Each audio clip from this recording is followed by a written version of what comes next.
Let's talk about actually. Let's talk about some of the films that you and your staff worked on, because it's a phenomenal list on both sides, on TV and movies. Um, Late '60s, you worked on Two Mules for Sarah. Sister Sarah. Sarah, how was that to work on? Fun. A lot of fun. That was for Universal, I believe. That was a lot of fun. Um, I'm trying to think if there's any certain things that can pop up other than that. No, they were just a regular standard type of thing, nothing outstanding. Would you shift from movies to TV all throughout these decades? I mean, you had mentioned at one point that you did about 50-50. Did that maintain itself pretty much throughout these years, or? Yes, it did. We we did a lot of television and a lot of features, a lot of low budget features. We never got into the big blockbusters. We didn't want that for one thing, because they would tie up our stage for so long a period of time. It was 50-50 right down the list. But later you got some pretty heavy duty films. Well, even with Platoon, it was not a blockbuster film. I mean, the budget on that was like $6 million. That's it. And for the amount of time we mixed, I think we mixed for 10 days. That was about it. But it was a hell of a mix, that's for sure. But we'll talk about that in a second. How about Bullet with Steve McQueen? oh Anything boy, stand out? yeah, a lot stands out on that one. Steve McQueen, Peckinpah. Um, that was for United Artists, as I recall, and they came in to do some looping. Steve McQueen had to do some looping, and Peckinpah was the director, and got a call from the mixer in the monitor booth. He says, "You got to come over here." I went over, stood in the monitor booth, and these two were bombed. They had a bottle of vodka, which they had finished, and this was like about 1 o'clock, 2 o'clock in the afternoon, and they saw me standing up there. I was like this, I just listening what's going on, the way they were blabbing and all that. And they both spotted me, and they both came, and the monitor booth is higher than the stage where they were at, and came in front of the window and urinated right in front of me on the carpet. I went berserk, I immediately got on the phone to Gary Gerlich at United Artists, told him what had transpired. I said, "I want him out of here. I don't want to do the show. Get him out of here." And he says, "Just cool it, I'll get back to you." Anyway, they came back the next day, minus Peckinpah. Steve McQueen came in. At this point, he was doing a scene with Ollie McGuire, I believe was the actress's name. And, we finished it. But it was a good movie. It was a good film. It was fun to do. It was fun to mix. Heavy with typical Peckinpah violence and car crashes and all that type of stuff. It was fun. But that's one thing that sticks out. And then I remember one time we were still doing some looping, and we couldn't find Steve McQueen. We were ready to go, and we couldn't find him.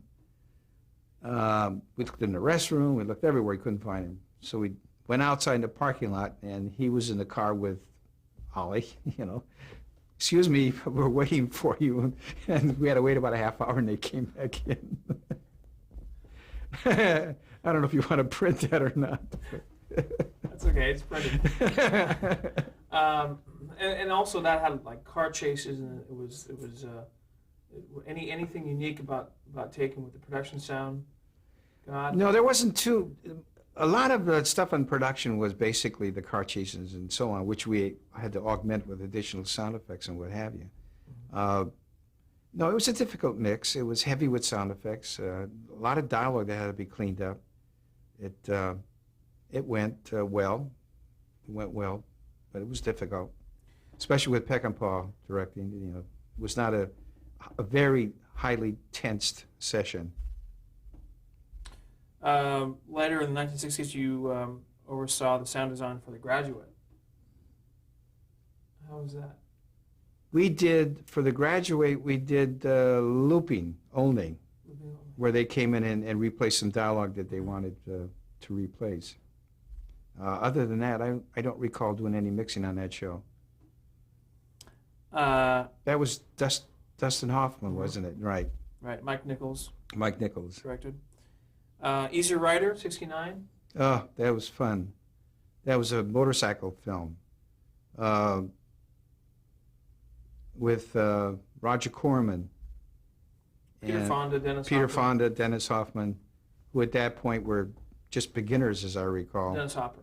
Dennis Hopper. Right. And it was a fun show. Heavy in motorcycles, which we hadn't been involved with before. We had to go out and record a lot of motorcycle sound effects and so on to cut it in so the editor can do it. Mixing was easy because Roger just shot right through everything. He wasn't one to spend a lot of time on a dubbing stage because it cost too much money. But it was fun. There was a lot of dream sequences in that movie. Anything special as far as sound? No, not really. Nothing outstanding that'd be anything that sticks in my mind, no.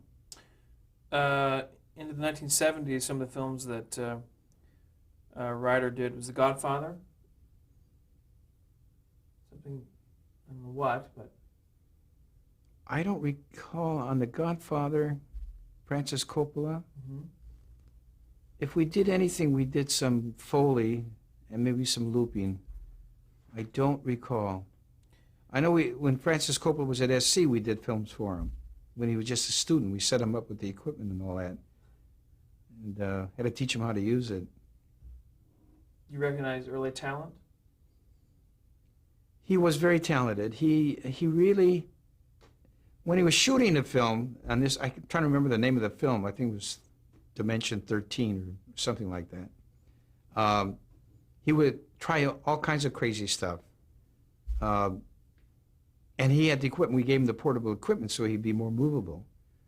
But at that point, it was obvious that he was very creative and he was 10 years ahead of everybody else. He could just tell the way he was working the show that he was coming up with things that we never encountered before as far as what he wanted.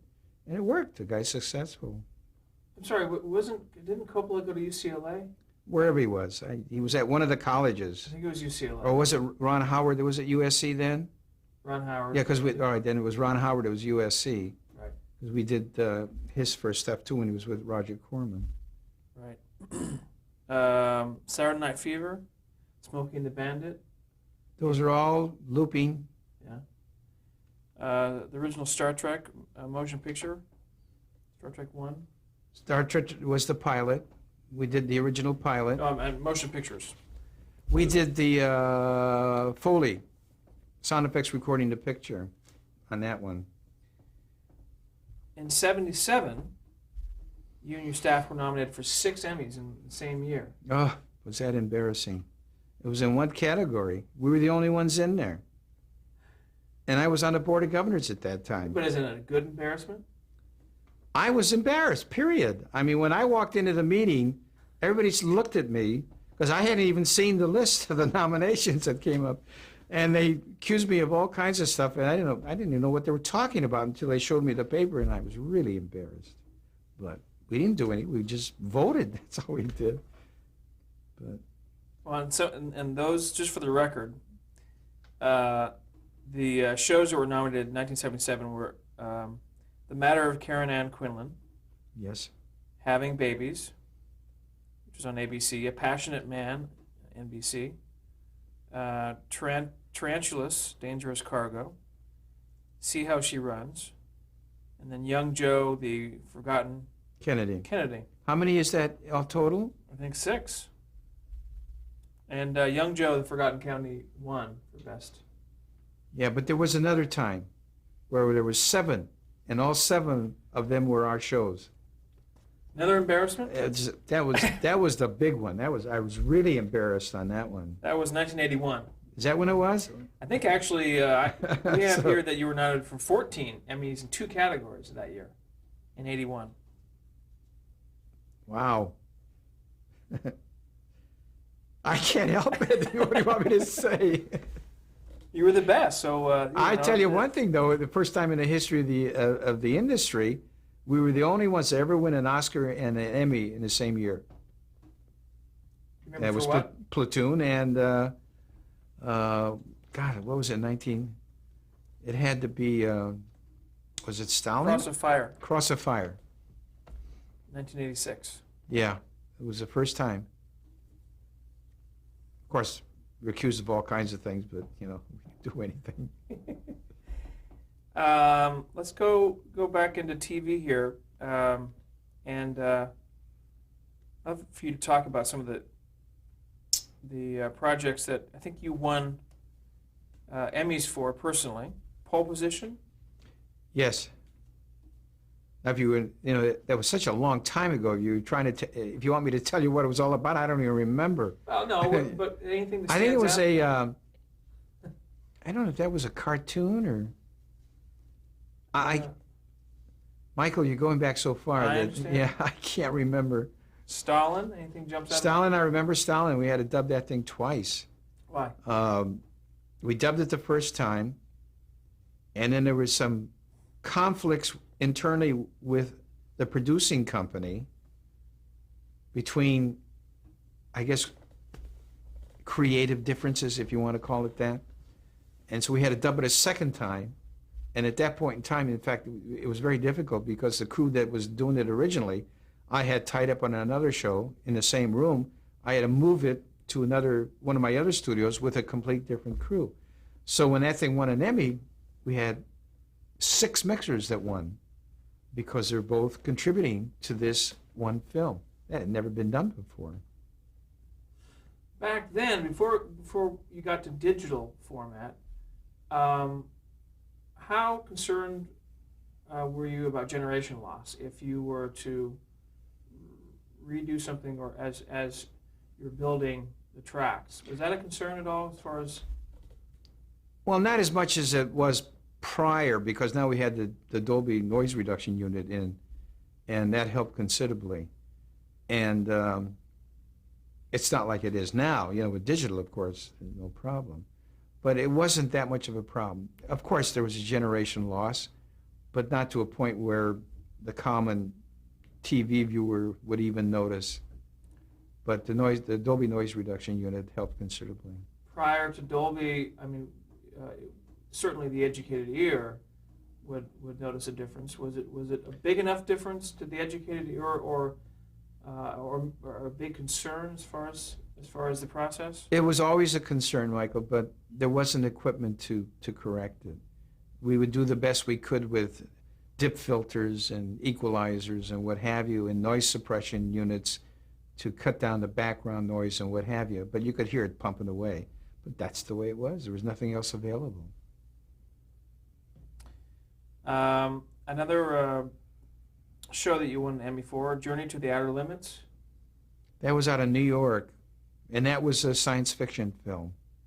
I think that we won that out of the National Television Academy, not the local.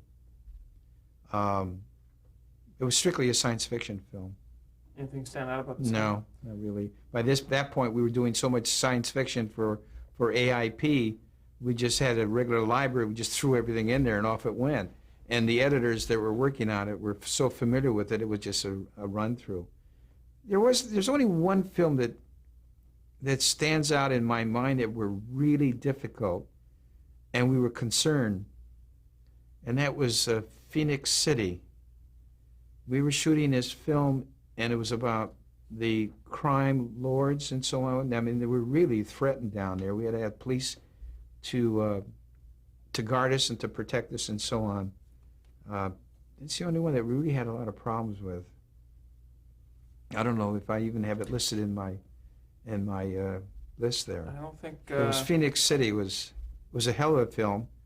Got a lot of publicity, and we were threatened by the mob, and had to have protection 24 hours a day until we finished the film. It was a motion picture or TV? It was motion picture. Hmm. Oh, the stories I can tell you about some of the films that we had where the FBI got involved and everything else. But You want to tell me one? I got a call from New York, wanted to book one of our dubbing rooms to mix a feature. Okay, gave me the name of the company and so on, and they didn't have an account with me. I said you'd have to pay COD and so on. I'll make a deal with you, and you could pay a portion now and then a portion when you finish. So they came in, we booked a schedule, and they were in there a couple of hours or so, and again, I get a call from the mixers on the stage and saying, you better come over and take a look at this thing. And they said, don't come in a room, look at it through the portal in the projection room. It's strange. So I went and looked, it was hardcore. And there's no way I would ever deal with a hardcore film, and I really got upset. So I immediately got on the phone to the police department, told them what was going on. I said, what do I do? And they said, what kind of a film is it? What's the name of it? And so on. I gave it to them. He said, you better call the FBI. So I called the FBI. They were familiar with the film. They were wondering where it was and where it was going to end up. And they said they were coming right down, which they did. And they took a look through the porthole, and saw what it was, and were familiar with it. And I said, what do I do? I says, if I cancel them out, they have a perfect right to sue me. Because if they got an air date, they're not going to make it because I, threw them out. And I says, that could happen. And they said they were aware of it. He said, you're in the clear, just go ahead and finish the film. We finished it. A couple of weeks later, guy walks into the front office in the lobby, tells my secretary he wants to see me, and he's dressed like a bum with long hair and sandals and Levi's, torn shirt, and all this stuff. And she looked at him and said, I'm with the FBI. And so she gets me on the phone and told me what it is. I said, well, have him come in, I don't know. So he walked in and I looked at him. He could tell, I looked at him, he's a bully with the FBI. He pulled this thing out and showed his badge and everything else. And he said that, and he gave me a subpoena. I said, what's this for? He said, we want you to testify in the grand jury about this film. And I said, okay. So I guess about a month or so went by. I finally got a notice to appear at the grand jury, which I did. I had never been there. I know nothing about the grand jury. I'm waiting out in the hall for my turn to go in, and here comes this well-dressed man, this ponytail. Didn't recognize him. He said, Mr. Chaloukian, how are you? You don't remember me? I said, no, I don't. He says, I'm the gentleman that gave you this opinion. He's dressed with a tie and everything else like that. So I went in. But prior to that, he says to me, well, did you see us? I said, what are you talking about? We've been following you for a month. I said, what do you mean? He said, we were picking up at the house. We were following you to work. We were following you everywhere you were going during the day. We followed you when you left the house, if you went out to dinner. I said, you got to be kidding. I said, no. I said, I wasn't aware of it. Ended up, it was a film for the mafia. Okay? Now, unknown to me, prior to the grand jury, prior to the subpoena and all this stuff, I'm calling these people because they owe me $6,000, and I'm threatening them in New York that I'm going to destroy the soundtrack if you don't pay me. And this woman's on the phone. She's laughing. So she says, just a moment. So she puts a guy on that I was dealing with, and I'm telling him, same thing, I'm going to, oh, you don't pay me this and that. He's laughing. He says, you got a lot of chutzpah. I said, what do you mean? You owe me money, I want to get paid. Bottom line, I got paid. And in about a couple of weeks after, that guy got assassinated out in New York. They killed him. It was a hit. But that's one of the stories. Why were they following you, though? Just to protect you from the mob? To protect me. That's what it was about.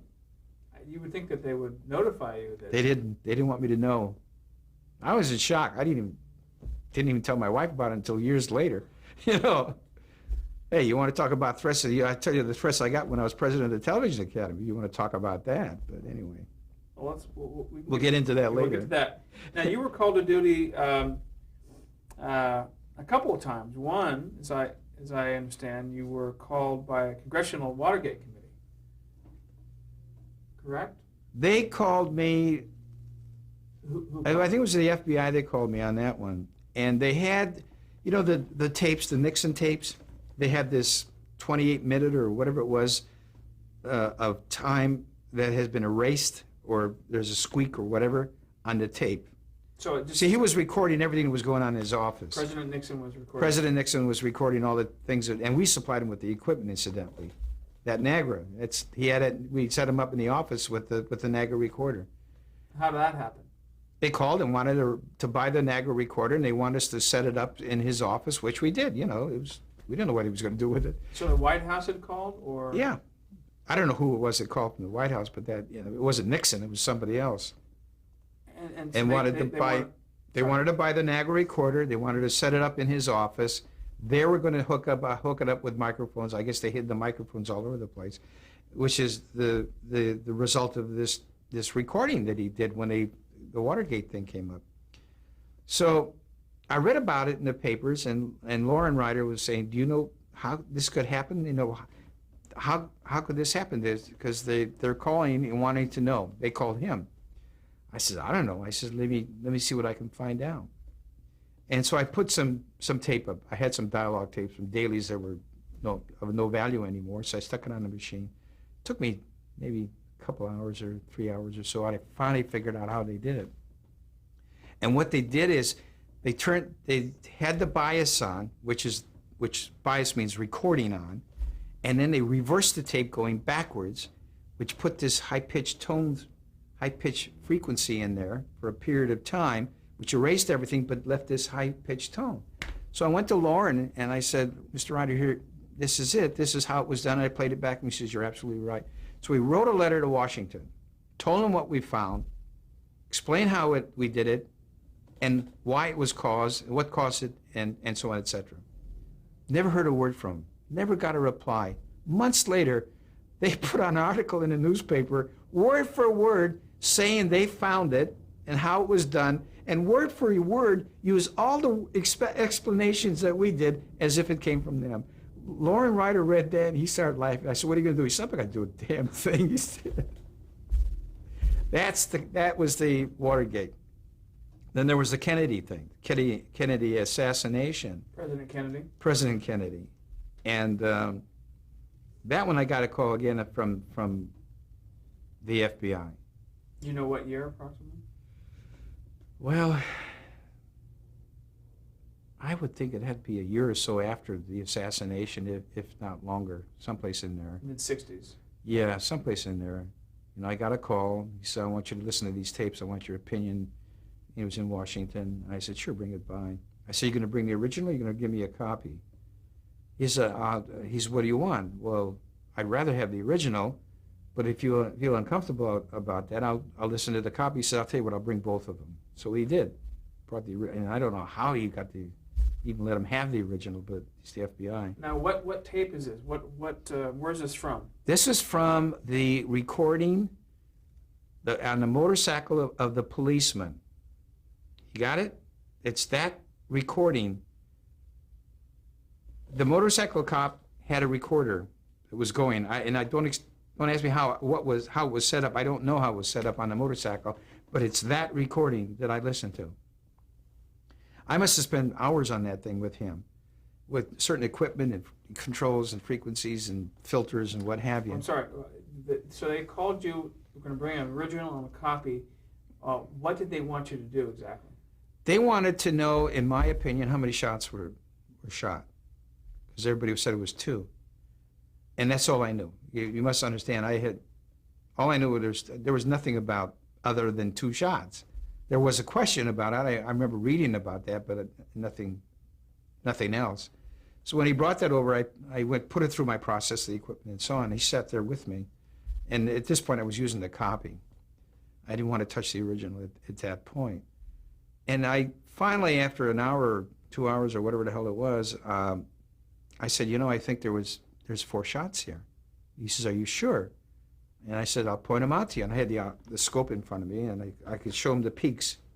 And here's one here, here, here, and here. And I would equalize it and compress it and suppress the background and everything, and I could bring that frequency up and spot it. I said, there's 1, 2, 3, 4. So I said, can I put the original on, just to make sure? And I ran it down to that point. I got the same thing. So it was an exact copy of the original. So I gave him back the original. I didn't want to touch it any longer. And he said, okay. And I didn't hear anything after that. But then at one point, on KCET, they had a mock trial of Oswald. I don't know if you remember that or not. And they had people come by to testify that were originally involved at that period of time. Some of them, of course, had died. Some of them were still alive. And whoever was around, they brought to testify and as a mock trial. And the guy that I dealt with was a witness. And he got up there and said, I went through this with a professional, and he feels, as well as I, that there's 4 shots, not 2. Now, my friend over there, John, tells me There's just recently, there's comments being made that there was 4 shots. Well, I knew there was 4 shots back in the 70s. Now, back then, though, tell us what the significance is that you went through the tape and heard 4 rather than 2 shots. So the significance of this is it's humanly impossible for one man to get that many shots out in a period of time that it exists, that it took place in, which means there had to be 2 people. There had to be. There's no way. They even did a test with the rifle. They were able to get 2 shots out in the period of so many seconds, which makes sense. 4 shots, impossible. For the period of time that it took place in, impossible. Which means there had to be a second gunman. And that's when the grassy knoll comes in. Great. Let's move into the 1980s. Oh boy. Those are the days, huh? You talked about Platoon, came out in 86. It was finished in 86. Right. What was that experience like? It was a wonderful experience. You know, I was dealing with a fellow named Saul Lamita, who unfortunately just passed away recently, who was head of post-production over at Orion.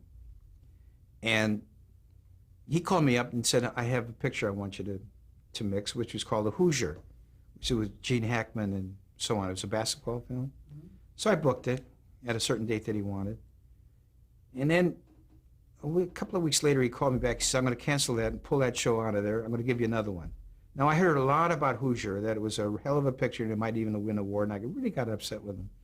He says, I got another one I want you to do. It's Platoon. And he says, you're going to win an Oscar on this one. You know, don't give me any trouble. I'm doing you a favor. You don't realize if I'm doing you a favor. I said, all right, Saul, whatever you say. So he booked it. And it was Oliver Stone's Platoon. Now, I had never worked with Oliver Stone, and I heard a lot about him.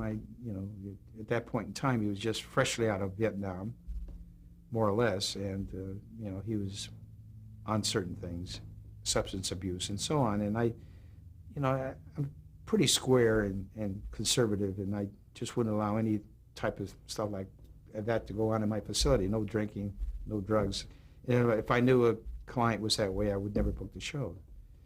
Anyway, so he came in. I did it for Saul Lamita.